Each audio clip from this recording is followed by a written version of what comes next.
የልብ ሐረግ ልብ አንጠልጣይ ጣፋጭ የፍቅር ታሪክ ክፍል 3 ደራሲ ኢሰዲን ተራኪ ረዚቃ መሐመድ።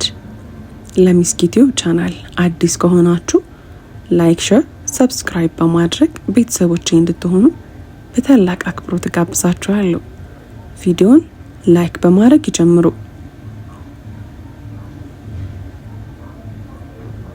በመስጂዱ ግቢ ውስጥ ያለው ዝምታ አሁን የሚጮህ መሰለኝ። የቀዝቃዛው ሌሊት ነፋስ የፊቴን ቆዳ ሲገርፈው በውስጥ ያለውን የፍርሃት እሳት ሊያጠፋው አልቻለም። የአጎቴ እጅ ወደ እኔ ተዘርግቷል። በአይኖቹ ውስጥ ግን መልስ የማያገኝ መቸኮልና አንድ አይነት ድብቅ ጥላ ይነበባል። ዩሱፍ ደግሞ በመካከላችን እንደ ጽኑ ተራራ ቆመ። ሂክማ አትስጩ ሲለኝ የልቤ ምት ከመደበኛው ፍጥነት መታ። ዩሱፍ ምን እያልክ ነው? አጎቴ እኮ ነው አልኩት። ድምፄ በግራ መጋባት እየተቆራረጠ። የአባቴ ወንድም የደም አካል እኮ ነው። ለ7 ዓመታት የናፈኩት ቤተሰቤን እንዴት ላለህ? ዩሱፍ ወደ እኔ አልዞረም። አይኖቹ አሁንም አጎቴ አብዱል ሐኪም ላይ ተተክለዋል። አጎትሽ መሆኑን በደምሽ ታውቂ ይሆናል ሂክማ፣ ግን አሁን የደረሰኝ መልእክት የልብ ሰላም ይነስቶታል። አባትሽ ይህንን ሚስጥር ለ3 እየከፈለው በምክንያት ነው። አንዱ ሌላውን እንዲጠብቅ እንጂ አንዱ ሌላውን እንዲያጠፋ አይደለም። ዩሱፍ ቀስ ብሎ ወደ እኔ ዞሮ በአይኖቹ አጽናናኝ። እንዲህም አለኝ፣ እናንተ ያመናችሁ ሆይ አጥፊ ሰው ወሬ ይዞላችሁ ቢመጣ እውነቱን አጣሩ የሚለውን የጌታሽን ቃል አትርሽ። አሁን የምናጣራበት እንጂ በስሜት የምንቸኩልበት ጊዜ አይደለም። አጎቴ አብዱል ሐኪም ፊቱ በንዴት ተቀየረ። ዩሱፍ አንተ ማንህና ነው በእኔና በወንድሜ ልጅ መሃል የምትገባው? እኔ ለዚህ ሚስጥር ስል ስንት ዓመት በስደት ተሰቃይቻለሁ። አሁን ደግሞ ጊዜው ደርሷል። ሂክማ ልጅ አትስሚ። ይህ ልጅ አባትሽ የሰጠውን አደራ ለብቻው ሊወስድ ፈልጎ ነው። ሁለቱም እርስ በርሳቸው ሲካሰሱ፣ እኔ ግን በእጅ ያስኩትን አረንጓዴ ሐረግ አጥብቄ ጨበጥኩት። አላህ ሆይ ሐቁን አሳየኝ ብዬ በውስጥ ተማጸንኩ። በመስጂዱ በረንዳ ላይ ያለው ብርሃን በንፋሱ ሲወዛወዝ የአጎቴን እጅ አንጓ ተመለከትኩ።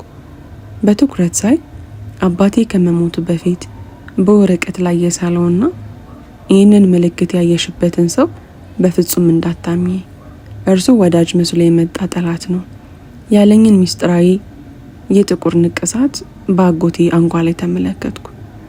ደሜ በሰውነቴ ውስጥ ሲቀዘቅዝ ታወቀኝ። አጎቴ አብዱል ሐኪም በዲኑ ጠንካራ፣ እንዲህ አይነት ነገሮችን የሚያወግዝ ሰው ነበር። ታዲያ ይህ ሰው ማን ነው? በእውነት አጎቴ ነው ወይስ በምስል የተመሳሰለብኝ ሰይጣን? ዩሱፍ አልኩኝ፣ ድምፄ እየተንቀጠቀጠ። ዩሱፍ ተጠንቀቅ፣ ምልክቱ እጁ ላይ አለ። ዩሱፍ ሁኔታውን ወደሆኑ ተረዳ። አጎቴ ነኝ የሚለው ሰው እጁን ወደ ኪሱ ሲሰድ ዩሱፍ በቅጽበት እጅን ያዘኝ። ሂክማ ወደ መስጂድ ውስጥ ግቢና በሩን ዝጊ። ምንም ቢፈጠር አትውጭ፣ አደራሽን አጥብቀሽ ያዢ አለኝ። አንተስ ዩሱፍ ብቻህን እንዴት ትጋፈጠዋለህ አልኩት፣ እንባዬ በአይኖቼ ላይ እየመጣ። እኔ ለአደራው ስል ቆሜያለሁ፣ በአላህ ጥበቃ ስር ነኝ አለኝና ወደ መስጂዱ በረንዳ ገፋኝ።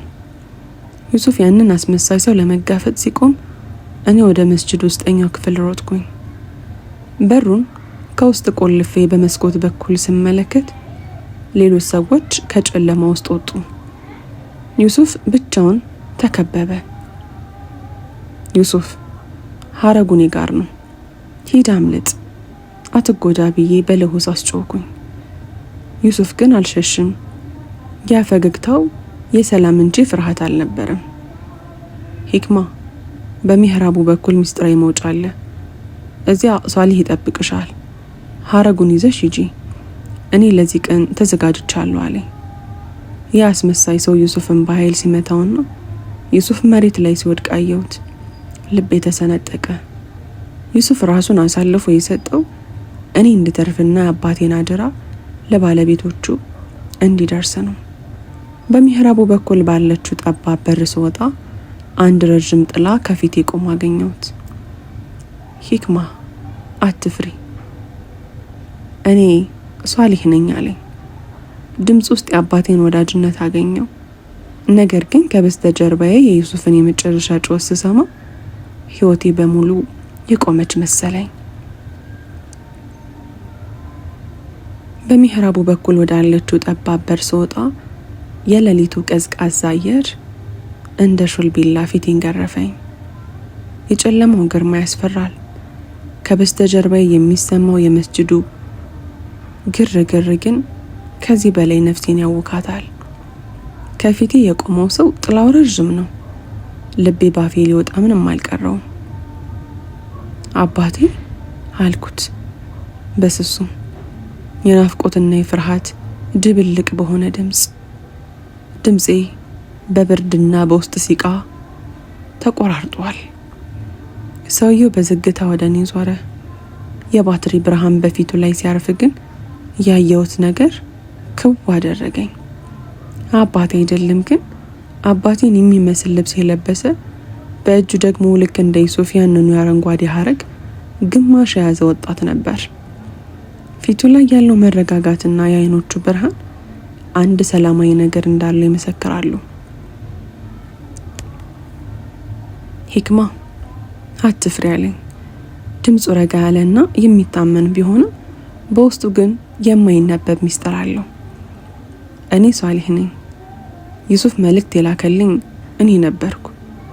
የአጎትሽ ነኝ የሚለው ሰው የአባትሽ ገዳዮች የላኩት ተኩላ ነው። አባትሽ ይህንን ቀን እንደሚመጣ ያውቅ ስለነበረ ነው ሚስጥሩን በ3 ቦታ ከፍሎ ለታማኝ ሰዎች የሰጠው። በመስጅድ ውስጥ የጩኸትና የግርግር ድምጽ ይሰማል። ዩሱፍን እየደበደቡት እንደሆነ ታወቀኝ።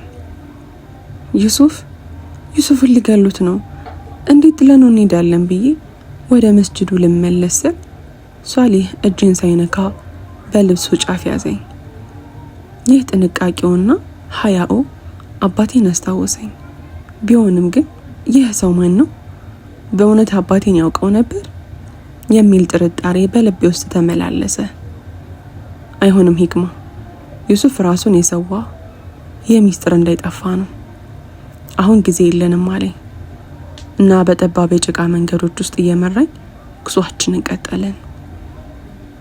ከሷሊህ ጋር በጨለማ ውስጥ ስንጓዝ አይኖቼ ግን ወደ ኋላ ይመለከታሉ።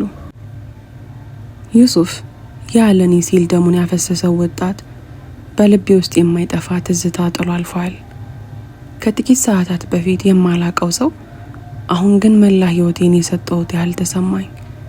ፍቅር ማለት ለካ በአካል መተዋወቅ ሳይሆን በነፍስ መግባባትና ለሌላው መኖር እንጂ ስለ ራስ ማሰብ አይደለም። አላህ ሆይ ዩሱፍን ጠብቅልኝ ብዬው በውስጤ ተማጸንኩ። ለመጀመሪያ ጊዜ በአንድ ወንድ ምክንያት ልቤ በናፍቆትና በስጋት ሲሰነጠቅ ታወቀኝ።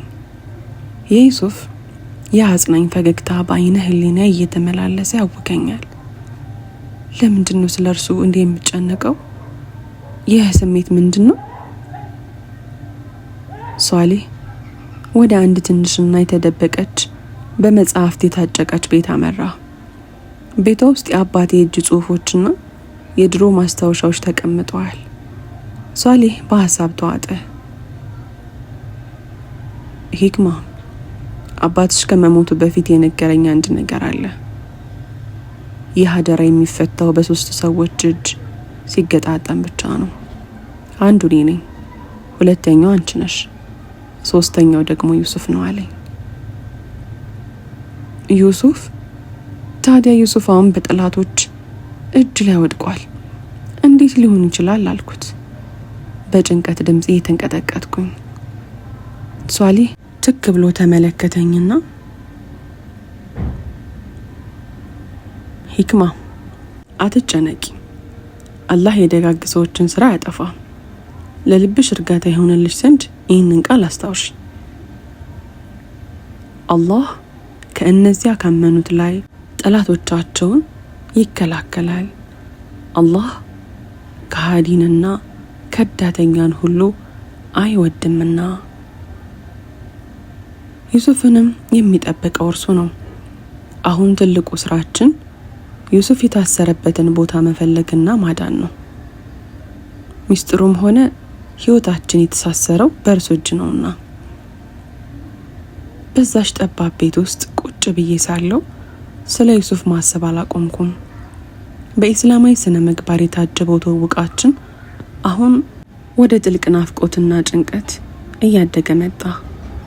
ዩሱፍን ሳላገኘውና ላደረገው መስዋዕትነት አላህ ይስጥልኝ ሳልለው ቢሞት የሚቆጨኝ መሰለኝ። በድንገት የቤቱ በር በኃይል ተንኳኳ። ሷሊህ በፍጥነት ብርሃኑን አጠፋው። ዝም በሂክማ መጥተዋል አለኝ በሹክሹክታ። ልቤ በድንገት መምታት አቆመ። ጨለማ ቤቱን ወረሰው። የጠላቶቻችን ኮቴ ግን ወደ በሩ እየተቃረበ መጣ። የቤቱ በር በኃይል ሲንኳኳ የልብ ምት የቆመ መሰለኝ።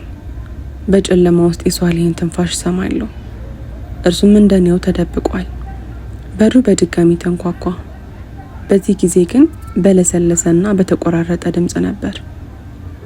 ሷሊህ እኔ ነኝ ክፈተው የሚል ዝቅ ያለ ድምጽ ተሰማ። ሷሊህ ትንፋሹን ረጅሙን ተነፈሰና በዝግታ ተነስቶ በሩን ከፈተው። ወደ ውስጥ የገባው ሰው የቆሰለና የደከመ ነበር። ልቤ በደስታ ሊፈነዳ ደረሰ። ዩሱፍ መስሎኝ ነበር። ነገር ግን የገባው ሌላ ወጣት ነበር። ሷሊህ በፍጥነት በሩን ቆለፈው። ምን ተገኘ? ዩሱፍ ይታል ሲል ሷሊህ በጭንቀት ጠየቀው። ወጣቱ አየር ለመውሰድ እየታገለ ዩሱፍን ወስደውታል ወደ ጥቁሩ ሸለቆ። እስር ቤት ነው የወሰዱት። በጣም ተጎድቷል፣ ግን ሚስጥሩን አላወጣም አለ። ይህንን ስሰማ ዓለም የጨለመብኝ። ያ ላወቀኝና ላልጠገብኩት ሰው እንዲህ መቃጠል የግራ ቢያጋባኝም ስሜቴን መቆጣጠር አልቻልኩም። ዩሱፍ ለኔ ብለህ ይህንን ሁሉ መከራ ትቀበላለህ ብዬ በውስጥ ያነባሁ። በኢስላማዊ ስነ ምግባር የታነጸው ልቤ ለዩሱፍ ያለው አድናቆት አሁን ወደማይገለጽ ስር የሰደደ ናፍቆት ተቀይሯል። የህይወቴን ትርጉም ያገኘሁት በእርሱ መስዋዕትነት ውስጥ እንደሆነ ተሰማኝ። ሷሊህ ወደ እኔ ዞሮ ሂክማ አሁን ጊዜ የለንም። ዩሱፍን ለማዳን እንዲሁም የአባትሽን አደራ ለመጠበቅ ወደ ጥቁሩ ሸለቆ መሄድ አለብን። ነገር ግን ያ ቦታ ለሴት ልጅ እጅግ አደገኛ ነው አለኝ። እሄዳለሁ አልኩት ሳላቅማማ። ዩሱፍ ህይወቱን አሳልፎ የሰጠው ለኔ ነው። እኔ ደግሞ ዝም ብዬ እዚህ አልቀመጥም። አላህ ከኛ ጋር ነው። ሷሊህ በአይኖቹ ውስጥ ያለውን ጽናት አይቶ ፈገግ አለ። ጥሩ፣ እንግዲያውስ መዘጋጀት አለብን። ነገር ግን ከዚያ በፊት ይህንን ማወቅ አለብሽ አለና አባቴ የጻፈውን አንድ ጥንታዊ ብርቅዬ ወረቀት አወጣ። አባትሽ እንዲህ ሲል ጽፎ ነበር። ሚስጥሩ የሚከፈተው በሶስት ልቦች ትስስር ነው። አንዱ የደም ትስስር፣ አንዱ የታማኝነት ትስስር፣ ሶስተኛው ደግሞ የንጹህ ፍቅር ትስስር ነው። ልቤ በድንገት መምታት ጀመረ። ንጹህ ፍቅር? ይህ ማለት ምን ማለት ይሆን? ሷሊህ ወረቀቱን መልሶ ከሰበሰበ በኋላ ወደ ሸለቆ ከመግባታችን በፊት በዱዓ መበርታት አለብን አለኝ። ሌሊቱን ሙሉ እንቅልፍ አልወሰደኝም። በመስኮት በኩል ጨረቃን ትኩር ብዬ እየተመለከትኩ ዩሱፍን አስበው ነበር። በቁርአን ውስጥ ዩሱፍ አለይሂ ሰላም ከእስር ቤት እንደወጣና እንደከበረ እያሰብኩኝ ለዩሱፌ እንዲህ ብዬ ዱዓ አደረግኩ። ጌታዬ ሆይ ደረቴን አስፋልኝ፣ ነገሬንም አግራልኝ። በዚያች ሌሊት በልቤ ውስጥ ለዩሱፍ ያለኝ ስሜት ከማንኛውም ዓለማዊ ፍቅር በላይ መሆኑን ተረዳው። እርሱን የማገኘውና የአባቴን አደራ የምፈታው በአላህ ፍቃድ ብቻ እንደሆነ አመንኩኝ። ንጋት ላይ ሷሊህና ያ ወጣት ለመነሳት ተዘጋጁ። እኔም ሂጃቤን አጥብቄ አሰርኩ። ገና ረጅም መንገድ ይጠብቀናል። ዩሱፍ ያለበት ቦታ ለመድረስና ሚስጥሩን ለመፍታት የምናደርገው ጉዞ አሁን በይፋ ተጀመረ። ነገር ግን በመንገዳችን ላይ የሚጠብቀን አደጋ ምን እንደሆነ ገና አላወቅንም ነበር። በሩን ከፍተን ስንወጣ ከሩቅ የሚሰማው የፈረሶች ኮቴ ግን አንድ ነገር እንዳለ ያመላክታል። ሷሊህ ወደ እኔ ዞሮ ሂክማ ምንም ቢፈጠር ወደ ኋላ እንዳትመለከች አለኝ። ውድና የተከበራችሁ የሚስኪት ዩቲዩብ ቻናል ተከታታዮቼ የልብ ሐረግ ክፍል 4 ይቀጥላል። ታሪኩን ከወደዳችሁት ላይክ፣ ሼር፣ ሰብስክራይብ ማድረጋችሁን እንዳትረሱ። በቀጣዩ ክፍል እስከምንገናኝ ድረስ በያላችሁበት ቀንና ሌላችሁ ሸጋ ይሁንልኝ።